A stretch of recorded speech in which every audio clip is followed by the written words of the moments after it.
यह कथा श्री जगन्नाथपुरी जी की सत्य घटना की कथा है। श्री जगन्नाथपुरी से 10 कोस दूर पीपली चटी नामक ग्राम में रघु केवट का घर था। घर में स्त्री और बूढ़ी माता थी। वह सवेरे जाल लेकर रघु मछलियां पकड़ने जाता और पकड़ी हुई मछलियों को बेचकर परिवार का पालन पोषण करता। पूर्व जन्म के पुण्य संस्कारों के प्रभाव से रघु के हृदय में भगवान की भक्ति भावना थी। वह अत्यंत दयालु था। मछलियां जब उसके जाल में आकर तड़पने लगती तब उसका चित्त व्याकुल हो जाता। उसे अपने कार्य पर ग्लानि होती, परंतु जीवन निर्वाह का दूसरा साधन न होने से वह अपने व्यवसाय को छोड़ भी नहीं पाता था। रघु ने एक अच्छे गुरु से दीक्षा ले रखी थी। गले में तुलसी की कंठी बांध रही थी।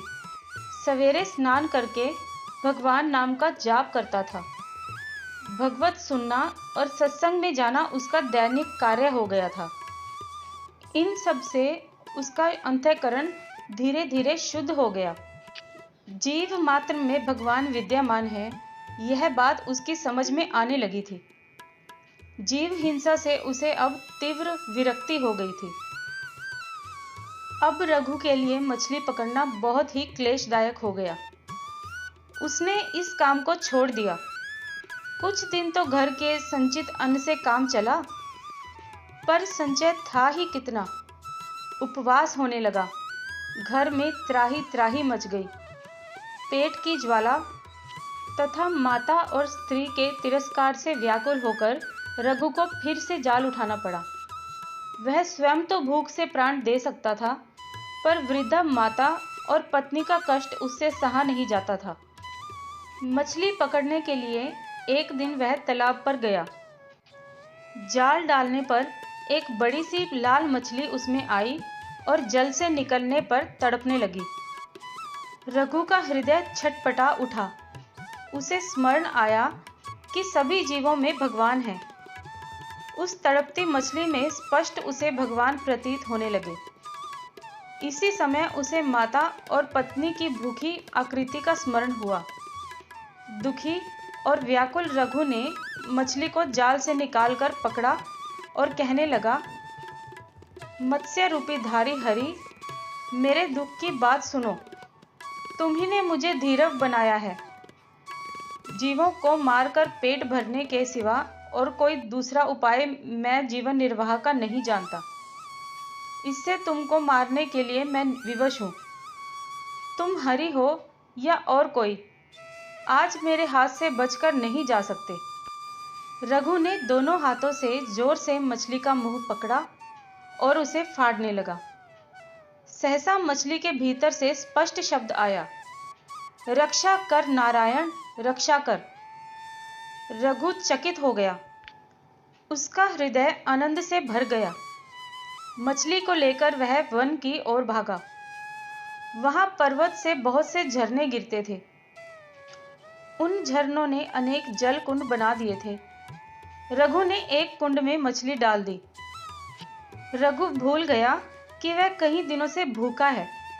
भूल गया कि घर में माता और उसकी पत्नी उसकी प्रतीक्षा करती होंगी। वह कुंड के पास बैठ गया। उसके नेत्रों से 2 झरने गिरने लगे। वह भरे कंठ से कहने लगा, मछली के भीतर से मुझे तुमने नारायण का नाम सुनाया। अब तुम दर्शन क्यों नहीं देते? तुम्हारा स्वर इतना मधुर है तो तुम्हारी छवि कितनी सुंदर होगी। मैं तुम्हारा दर्शन पाए बिना अब यहां से नहीं उठूंगा। रघु को वहां बैठे बैठे 3 दिन हो गए। वह नारायण नारायण रट लगाए था। नारायण में तन्मय था। एक बूंद जल तक उसके मुंह में नहीं गया था। दिन और रात का उसे पता ही नहीं था। भक्त की सदा खोज खबर रखने वाले भगवान एक वृद्ध ब्राह्मण के वेश में वहां आए और पूछने लगे, अरे तपस्वी, तू कौन है? तू इस निर्जन वन में क्यों आया? कब से बैठा है यहाँ? तेरा नाम क्या है? रघु का ध्यान टूटा। उसने ब्राह्मण को प्रणाम करके कहा, महाराज, मैं कोई भी हूँ, आपको मुझसे क्या प्रयोजन है? बातें करने से मेरे काम में विघ्न पड़ता है। आप पधारें। ब्राह्मण ने तनिक हंसकर कहा, मैं तो चला जाऊंगा, पर तू सोच तो सही कि मछली भी कहीं मनुष्य की बोली बोल सकती है। तुझे भ्रम हो गया है। जब कुछ उस मछली में है ही नहीं, तब तुझे किसके दर्शन होंगे? तू यहाँ व्यर्थ क्यों बैठा है? घर चला जा। रघु तो ब्राह्मण की बात सुनकर चौंक पड़ा। उसने समझ लिया कि मछली की बात जानने वाले ये सर्वज्ञ मेरे प्रभु ही हैं। वह बोला, भगवान, सब जीवों में परमात्मा ही है, यह बात मैं जानता हूँ। मछली के शरीर में से वे ही बोलने वाले हैं। मैं बड़ा पापी हूँ, जीवों की हत्या की है मैंने। क्या इसी से आप मेरी परीक्षा ले रहे हैं? आप ही तो नारायण हैं। आप प्रकट होकर मुझे दर्शन क्यों नहीं देते?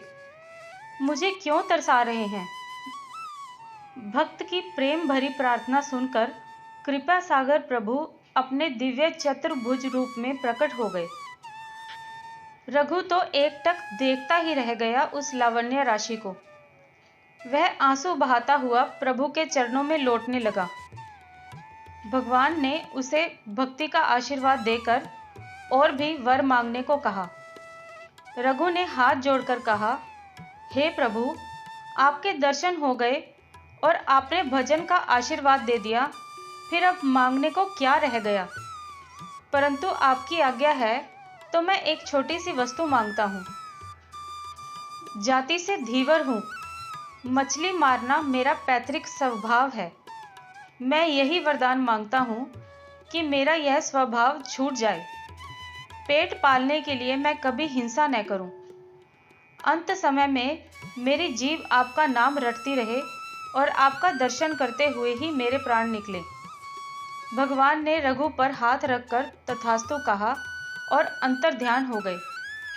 भगवान का दर्शन पाकर रघु संपूर्ण बदल गया। वह भगवान नाम का कीर्तन करता हुआ घर आया। गांव के लोगों ने उसे धिक्कारा कि माता और पत्नी को निराधार छोड़कर वह भाग गया था।